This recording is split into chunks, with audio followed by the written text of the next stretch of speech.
It's the Playhouse Podcast with Kat and JJ. Believe it. I missed everything. Missed the show? What am I going to do?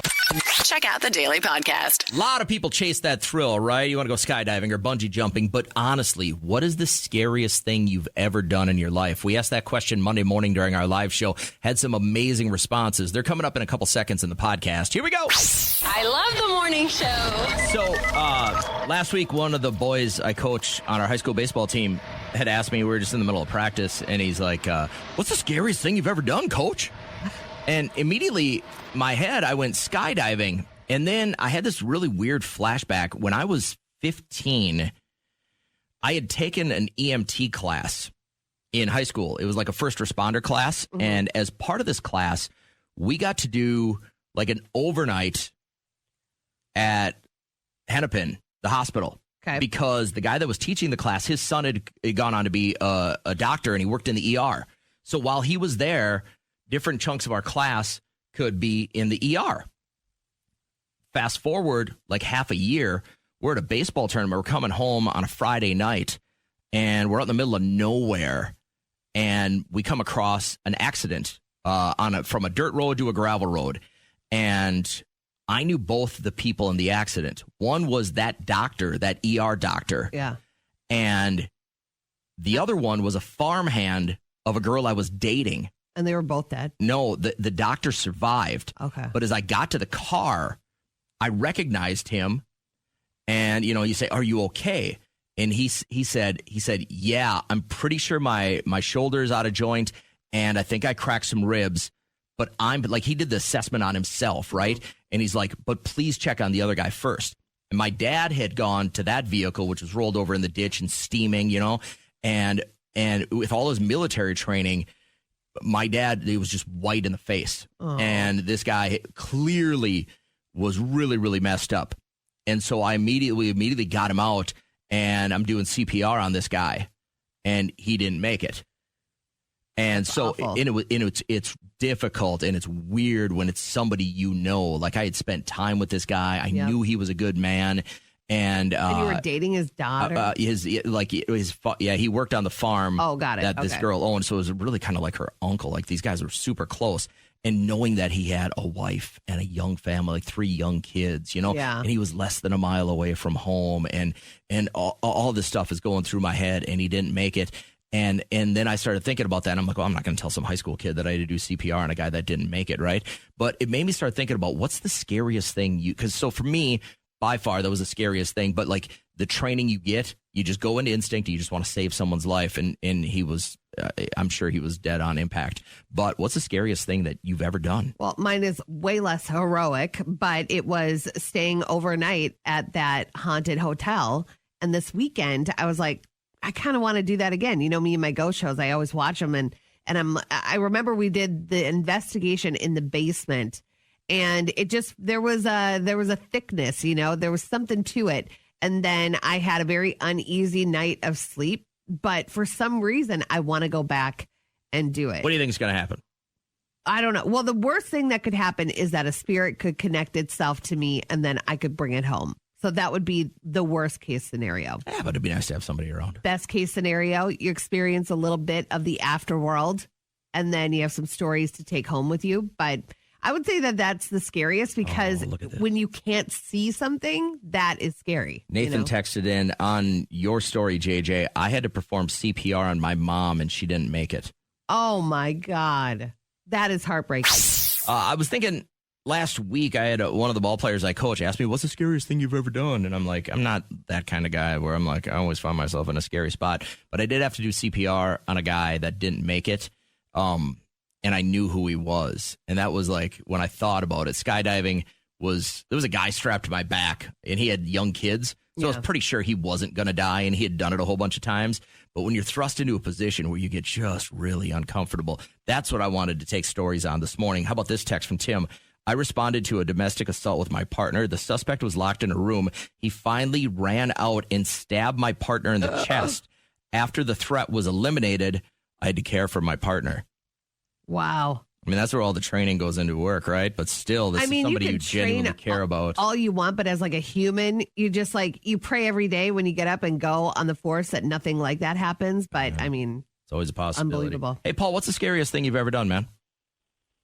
So I was showing off in front of my kids on our four-wheeler, and I ended up rolling it, and I ended up dislocating my shoulder. And when I threw myself, or when the four-wheeler threw me off of it, I landed less than a foot away from the tractor. Oh, you are so lucky. Just being on that four-wheeler now was pretty spooky, I'm assuming. Yeah, I ended up under the four-wheeler, dislocating my shoulder, messing up my knee. I had to ask one of my kids to help me by grabbing my phone out of my back pocket, and I had completely shattered it. So did that affect them in a big way? Like, can you tell that maybe they are weary about ever going on a four-wheeler again? They still want to get on the four-wheeler. They do it. They see it in a whole different way now. Yeah. Sure. So it's kind of nice that way. All right, man. Well, I appreciate you sharing. I hope you have a great day. You as well. Take care. I got time for just a couple more here real quick. Hi, Eric. How's it going, bud? Good, how are you? Great. Thanks for calling the show. Scariest thing ever in your life? I had a friend tried hanging himself. Jeez. And, I was on the fire department, and we got the page to his house. I didn't think it was him, but we showed up there, and the garage door was open, and he was hanging there, and his mom was wrapped around his legs trying to lift up just to hold pressure off him. So you said tried to hang himself, so he lived? Yeah, he lived. He had some memory loss, but he ended up passing away a couple years ago. Oh. But so mom found him as he attempted to take his life, was able to keep the pressure off so that there was some blood flow back into his brain until you guys could get there and kind of get everything rectified. Yeah, we just, I didn't think he'd make it, just the stuff I seen. Yeah. So God, do you that's think he scary. left the door open for somebody to notice No, quicker? no, his mom said he opened the door. Oh. That she opened the door, and then she pulled her car in the garage. Oh, man. I grew up with this kid and this guy and everything, so. Scary. All right. I appreciate you sharing. That one's tough to take. I got time for one more real quick. Oh, look at this. We love her. Hey, Chevy. How are you? Hello there. Good morning. Good morning. Scariest thing you've ever done? Actually drive a car at 60 miles an hour with no brakes. Oh, So my what God. happened? They went out? Yeah, as I had went to go pick up my little brother from school one day, and then I drove. We was on our way home, and as I was getting off the exit to get off the highway, it wasn't no more brakes, and they completely went out. Oh man, that was the scariest thing So ever what in my happened? life. How'd you stop? But we literally, so the Lord took the wheel. So I literally was driving. Usually the cars always go to the left. And this day they all went to the right. So it's like, wasn't no cars in front of me. I honked my horn. Like other cars started telling people like, saying slow down. All the lights were green. I ended up going into a parking lot, a gas station parking lot. And only thing in my mind was left to do was throw the car and park. So that's what I did. I ended up going through the gas station, going around the play. I was going to go through a Burger King playland. That's all I seen was I'm going to go through this Burger King playland. And I was like, I have to stop this car. I threw the car in park. And when we stopped, we was literally inside of a perfect parking spot. That is insane. This is crazy. And yeah, you said it. Jesus took the wheel. But was it like in the Literally. fall that one boy, he was like 18. Do you remember that? And he called the cops while he was driving. His brakes had gone out and he was going 70 miles per hour. Do you remember that? No. Yeah, it was in the fall. And then the cops were like, they had to do that maneuver to slow him down. And, Man. technology. If your brain wouldn't have been on point there to throw it in park, you're probably dead, huh? Yeah, it was me, my sister, my brother, and now to this day, is she my sister-in-law. Wow. Jeez, Louise, what a scary story. Well, we're Hey, happy you're with us. yeah, thanks for sharing with us. I hope you have a great day today. You remember who took your senior pictures? I do. It was a place that did everybody's senior pictures. Glamour shots? Oh, I just lied to you. It was my Uncle Jeff. So we went down to the lakes and I had to change in the car for all my different looks or whatever. And I remember it being so hot and sweaty. And you can see that in my photo. If we looked at all of your senior pics, is there one that you regret a little? I don't know. Maybe my senior photo that went in the yearbook, I felt so bad because like when you're in high school, you think you're fat, but you are absolutely not fat. And I remember tearing that page out of my yearbook. Oh, no. How terrible. Like looking back, I'd love to see it now because I was like half the size that I am right now. I only regret the one that's got me laying on the railroad tracks. Yeah, that just was because I got that how much one. you've ostracized me over the years. I really liked that picture. I was looking good in my Guess shirt and my Reebok pumps. Let me post that right now. That's a bad idea. But as you look back on your senior picture, and my son's going to have to get his taken here in the next, few weeks. He'll be a senior next year in high school. And I want to be part of this to stop him from doing anything regretful, like taking a picture with whatever. So is there going to be a baseball theme? Probably. I'm sure he'll get a couple of them. My other son did too. It's just a big part of his life, and I'm sure he'll have a hockey stick in some of them or whatever. But what about your senior picture? Or at least one of them was a little bit embarrassing. I had one where the people that took my picture wanted it to be a serious JJ. And so I had one where I was looking the other way. Like I was really pondering everything that was going on in the universe and all of creation and everything like that. And then they blurred it out against a black backdrop. And it was artsy. Really Freudian. And that one luckily hasn't seen the light of day. I'm sure my sister has a copy she'll be sending in here. But we thought, well, let's talk about your embarrassing senior pic. By the way, somebody had texted in. This is great. This is from Katie, who said, not a photo, but my senior quote in the yearbook was, life is like a lollipop, so just suck it. Oh, she's like, how dumb. Nobody went through and, okay, what does this say? My mom's grandma knit her sweater to wear for her grad pictures. Me and my two sisters wore it. And my daughter graduated this year and took a photo with it, too. That's a fun tradition. Yeah, I get that, cute. Right? There's something to go along with that. Lori, how embarrassing were your senior pictures? I was really big into collecting frogs in high school, and, everybody would just give me, stuffed animals that were frogs and, bath soaps that were frogs and, everything. I had a picture with all of my frog collection. Wow. Like stuffed animals, cringy. Ceramic frogs. Were you wearing a frog shirt? No, I was wearing a nice white sweater, but it was still so cringy when I look back at it because I was so proud of my 150 random frog things. Not any live frogs, mind you. Just all these frog things. So, yeah, that was pretty bad. Do you have kids, Lori, and have they seen these pictures? I don't know what happened to them, so I don't. But, I have two. I have a 20-year-old and an 18-year-old, and so my 18-year-old just did his senior pictures this last year. And I was trying to explain it to him, and he was like, I don't get it. I was like, I just wish I could show you how awkward it is. He's like, why did you do that? I'm like, I don't know. It was my thing then. I don't know why I did it. Do you still got the frog stuff around your house, or was that just a childhood thing? I kept one frog, really big stuffed animal, and that's the only one that survived. But also, to make everything worse, is my senior pictures were featured for a long time. I was in the window. Examples? Yeah. Wow. Yes. I went to the photographer, and then I ended up being the pic that he put in the window. And so my pictures were there for everybody to walk by and see for years. I was there for 3 years. When that happens, you're like, oh my gosh, I'm so popular. They want to put my picture in the window. And then maybe it's we even do this. If your kid is a dork, we can still make them look maybe a little less dorky. I got time for one more real quick. Brad, tell us about your senior pic, will you? I thought it'd be a cool thing to take a picture with my Siamese cat, Jasper. Okay. So in the yearbook is you and Jasper, and not a football, not a letter jacket, not anything else. It's you and your cat. I snuck this cat in because you're not supposed to bring animals to school. So sure. I stuffed that bad boy into my JanSport and came in. And right before they snapped the shot, when I sat down, I just whipped out Jasper. And I mean, he's a real cutie patootie. So when you called off any relationship, did you ever live with that person for a week, a month, a year? Yeah.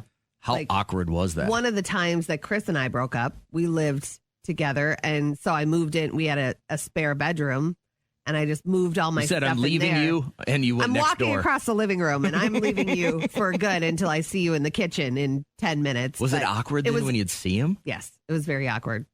And he had a child with another woman, and so they'd have like their swap of the child in the living room, and I'd be in my bedroom. Ear against the door with the glass? No, I just like try to turn my TV up, and I felt like a prisoner. I don't know if I just feel like if you're going to break it off. And it was just because of finances that you stuck it out there? Yeah, and I think I was just like, what next? I was so young. But it led to a fallback, though, didn't it? We got back together. Yeah, that's what I'm interested in. I want to know if anybody else is listening where you broke up with somebody. It could be just a breakup. It could be a divorce, whatever the deal was. But you still lived with them. I want to know if anybody actually can make something like this work. Like, if my wife was like, we're done, it's over, I'd fight for the house, but I couldn't live on the same property. Good morning, Kima. How are you? Good morning. How you doing? We're great. Thank you for calling the show. How long did you stick it out? I stick it out for 9 months. Okay. And how were those 9 months? Was it just, you got the countdown going? He was very mean. He was mean. He took it different. He was bitter. He couldn't talk. We got 3 kids together, and I was trying to do it so the kids, they can be comfortable with us, but he wasn't taking that. He was mean, and I was paying the mortgage. I was doing everything. The only thing he was helping to do to pay the babysitter. And one day, he decided to go for vacation, Florida, and the babysitter. He didn't even tell me. The babysitter came to me, told me that, he told me he go in Florida and he's not going to pay me. You're going to pay me. Ooh. And he told me, I'm not working no more. He told her that she shouldn't come take care of the babies no more, and he don't know if he's going to be back or not. So I said, oh, yeah? So I said, okay. So I got my dad to babysit the kids. And I said, and I had this conversation with him. I said, if you go, you're not coming back in my house. Since you want to be that way, you want to be so mean and stuff. I said, you are not coming back. If you go, don't come back. He thought I was playing. So he went for a couple of weeks, like 3 weeks.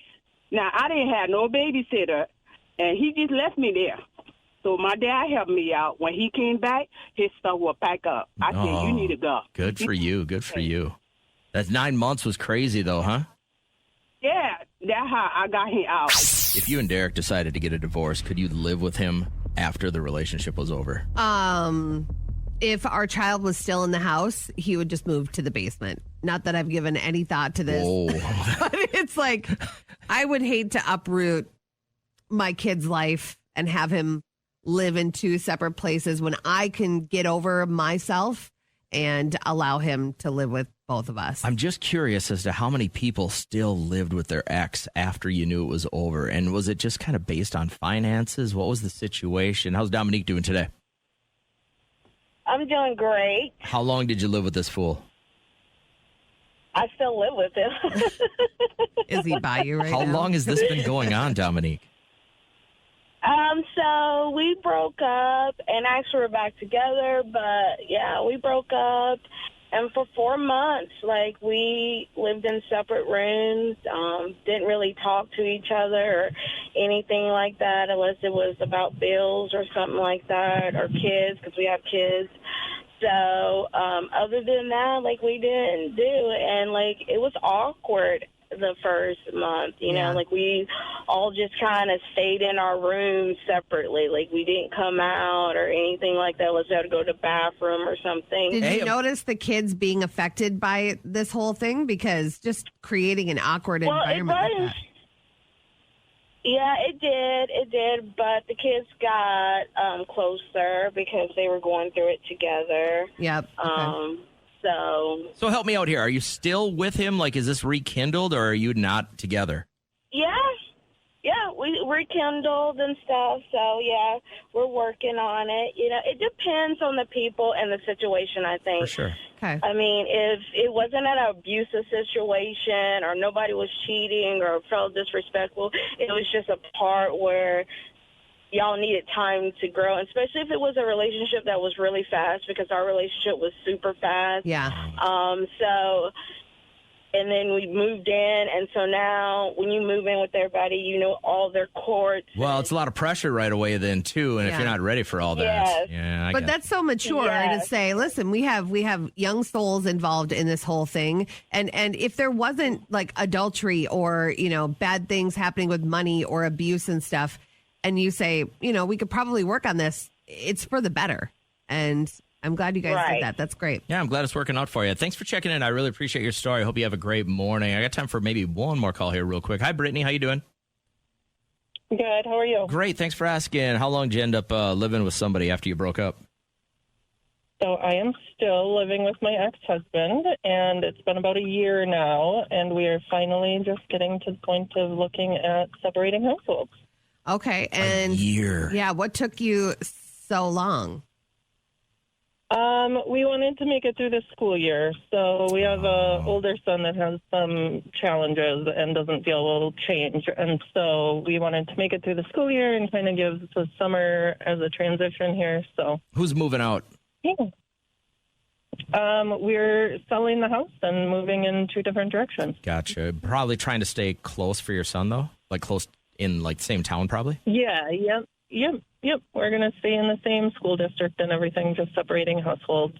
Oh. And, but you guys get along overall.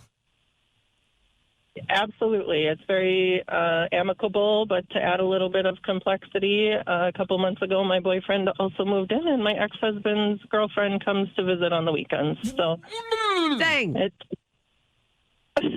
So on a given day, crazy, you wake up with your boyfriend just feet away from your ex-husband and his girlfriend. Well, I mean, our bedroom is in the upstairs and they live in the basement, and the middle floor is kind of like communal living. But yeah, this is a modern day family. This is crazy to me. Listen, when and if my wife says it's over, I'm going to be a real ass, probably. But you don't have young kids, you know, like if you have young kids and everybody in the equation is doing it for the greater good, which is the child, I think it's phenomenal. As you were growing up and you had all these high-end fashion dogs in your life, what was the way your parents or you spoiled them the most? Do you remember? My mom would get them outfits. You know, she was that kind of dog owner. They'd have big puffy vests. They'd have holiday sweaters. That was her thing. She'd swap that out. She had a dog. It was kind of my sister's, kind of hers, you know, whoever was able to take care of this thing.